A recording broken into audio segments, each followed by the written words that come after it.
Hello and welcome to Dear Grief Guide, a podcast where each week I answer one anonymous letter from a listener feeling lost, stuck, heartbroken, or overwhelmed in the midst of grief. My name is Shelby Forsythia. I'm a grief coach and author, and I'm here to help you create a life you love from the life loss forced you to live. Let's get to today's letter. Dear Grief Guide, I'm grappling with the recent loss of my sister, a mere 3 weeks ago. Her end-of-life journey began with a stroke in 2020, and in the years leading up to her death, she was depressed and miserable, expressing all the ways that her post-stroke life was a lesser life than the one she was living before. I saw how the stroke changed everything for her, and my heart broke. I got where she was coming from and empathized with her pain. I did my best to take care of her emotionally, physically, and even spiritually as her memory and ability went downhill. As she declined, I had candid conversations with friends about what I can only call the diminishing luster of life. Although I made big strides in my career and even met and married my wife while taking care of my sister, the thrill and novelty of life overall seemed to dissipate. It's like no matter what I accomplished or achieved, and despite the blessings that came my way, nothing felt as good as it did in my life before, knowing what it was like to grieve. Now with my sister's passing, the weight of this realization has intensified. The question echoes louder. For those who have lost a loved one, does life ever reclaim its shine? Or does the pain of grief cast an enduring shadow, dulling the brilliance of life forever? In the wake of my sister's death, I yearn for a glimpse of normalcy now more than ever. The desire to feel normal again reverberates through my thoughts like a mantra, a plea to regain a sense of equilibrium amidst the years of upheaval. I miss the simplicity and the joy of the years when my biggest challenge was choosing what movie to watch on a lazy Sunday afternoon. I long for the days when laughter came easily, things felt possible, and life felt less burdened by the weight of loss. Grief Guide, can you tell me if what I'm seeking is even possible? God, I just want to feel normal again. With gratitude, longing for normalcy. Hello there, longing. I see you and I hear your pain. And I also want to acknowledge too that at the time you wrote this letter, it has been 3 weeks since your sister's death. And this was a death that came with some sort of certainty. You knew that this was the path that your sister was on, but that does not make it any easier. Sometimes people ask, is it better, which is a word choice in and of itself, to lose someone suddenly or over time? And I don't know the answer to that question. I don't think there is one. There is grief and heartache and pain for sure in losing someone all of a sudden, of being blindsided by the pain of loss. And there is also magnificent pain, enormous pain, in watching someone deteriorate and witnessing their depletion and their lessening of their time on this earth over time, of watching them become someone you've never known them to be, and then also watching them die. So I just want to hold all of that, make as much room for all of that as we possibly can before I get to your question. This question of is it possible to return to normalcy again? The extraordinarily short answer is no. There is no returning to life before, after you've experienced a devastating loss. Something that I mentioned in one of my books, Your Grief, Your Way, I call the 1% grief rule. And essentially what it is that no matter where you go, what you do, what you accomplish, who you become in life after loss, even if it feels 99% joyful and happy and amazing and overwhelming and exuberant, there is always at least 1% of that moment in your life that is grief. You will remember or notice your sister's absence. You will be thinking of some memory related to her. You will be recognizing how you've changed as a person in some way that you may have not noticed before. There's always going to be some fraction, some percentage of your life that remembers your loss, that remembers that it is grieving, and it will never be done grieving. This is not always a bad thing. It simply is. It is a fact of living life after loss, is that grief never goes away. But something that might be hopeful to you is that it changes in size. So for instance, you may experience a milestone where it is that 99% joy and exuberance and elation and accomplishment and oh my gosh, I am on top of the world, with 1% grief. You may have other days where it's like, it's a 50-50 split. I am seeing how I am happy. I am also seeing how I am sad and changed and different and grieving and feeling broken and depleted and different, simply different than my life before. Because here's the thing, you can never be the person that you were. You can never have the normalcy you had because that person, that version of you, that iteration of your life did not know this level of loss or heartbreak or hardship. It did not know what it was like. If it did, it would have operated differently. Normal would have meant something different to that person, to that iteration of your life. This is something we talk about so often in Life After Loss Academy, the entire second module of the course. There's over 8 lessons in here, and each of them have homework and exercises and things that I walk my students through, is about releasing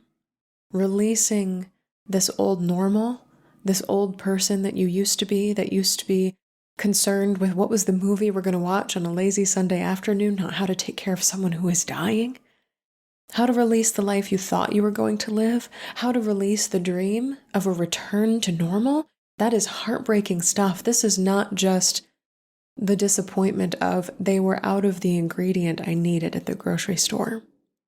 This is the disappointment of I am grieving the entire extent of a life that I very much wanted to live. The author Brené Brown writes in her book Atlas of the Heart, the weight of our disappointment is equal to the weight of our expectation, and to expect something big, lifelong, means that we will grieve or be disappointed at the weight of big and lifelong. And let me tell you right now, it is not petty or childish or immature to grieve the life that you thought you were going to live after a loss. It is one of the most significant and healing things that you can do for yourself, is to say that this is the life that I thought I would live. And this is the life that I'm actually living. And really measuring and taking stock and taking inventory of the distance between those two things, the difference between those two things, and saying, I am releasing that dream now. I am finding ways to live in this reality that I never wanted to be true. There is immense healing in that, in grief. Something that I do want to offer you, though, and we also talk about this in Life After Loss Academy when we talk about how do you live the entire rest of your life with grief, because that 1% rule, grief never really goes away. It will always be present in some shape or form, is we talk about the return of things like hope and joy and delight and wonder.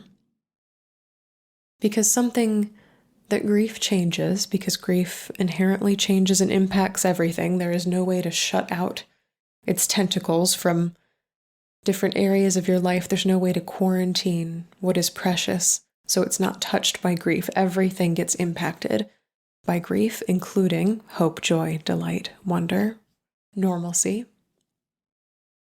Something that we talk about is what it looks like when those things do return. Because I know you're probably like me. You have seen people come back to life after loss. You've seen them smile again. You've seen them laugh. You've seen them develop routines and rituals and rhythms in their life and you know that they are fulfilled on some level. You know that. I know that.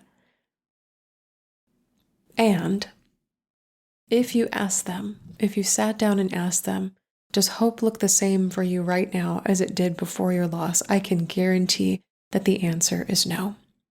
So what I call this, what I refer to this as when we talk about it in Life After Loss Academy, is hope wearing different clothes. Hope comes back, joy comes back, delight comes back, wonder comes back, but oh man, is it unrecognizable at first. It comes teetering up the driveway in a wardrobe you have never seen it in before, possibly aged, possibly roughed up a bit, possibly got some holes in the jeans, some patches on the elbows. Maybe hope looks like it just got into a fight. Or wonder looks like it got tossed around a little in a storm. Or normalcy glitches just a little bit as it walks up the driveway on its way to meet you again. It is not the same as when it left, when loss forced it to leave. And it cannot be the same when it returns to you, but something that you can offer. These things, hope, joy, delight, wonder, normalcy, when they return to you is your open arms. With an intention or an invitation of saying, I am willing to get to know you as you are now. Normalcy, hope, happiness, joy, wonder. You look a little different. You've grown up a bit. You look like you've been through some stuff. But I am willing to get to know how you feel now, how you look like now, how you show up now, as it pertains to my life. So instead of rejecting your new normal, or your new version of hope, or your new version of wonder, because it doesn't look the same as it used to, because it's not who you once knew, instead I wonder if you could develop a practice of opening your arms to what normal looks like now. What routine or ritual or rhythm looks like to you now. Because just like us, normalcy doesn't want to be compared to what it used to be before. Just like us, it can't go back there. It can't magically deliver the old version of itself to your doorstep. It's not hiding anywhere for you to find. This version of normalcy that is presenting itself to you now, battered, bruised, patches on the elbows, this is your normal. It is normalcy with loss in tow. It is normalcy that lives the 1% grief rule. And your mission, should you choose to accept it, is learning all the ways that you can make that okay with you. And you can make that okay in your spirit. I know you have it in you.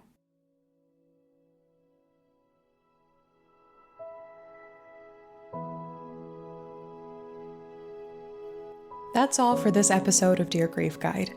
Thank you so much for joining me today. If you're ready to start moving forward after a loss, consider joining my online course and community, Life After Loss Academy. There, you'll find video lessons you can work through at your own pace, weekly live calls where I take your questions, and a welcoming community to talk about grief with others who understand. You can find the link to learn more and join today in the show notes. If this podcast helped you feel a little less alone in your grief, please subscribe and leave a review on Apple Podcasts, Spotify, or wherever you listen. And be sure to share Dear Grief Guide with a friend, because you never know what someone you love is going through. You can submit your anonymous letter for the show and find additional grief support at shelbyforsythia.com. Music for Dear Grief Guide is performed by Addie Goldstein. Editing by Ruth Spence of Synivia. Until next time, I see you. I'm so proud of you and the work that you're doing in the world. And I love you. Because even through grief, we are growing.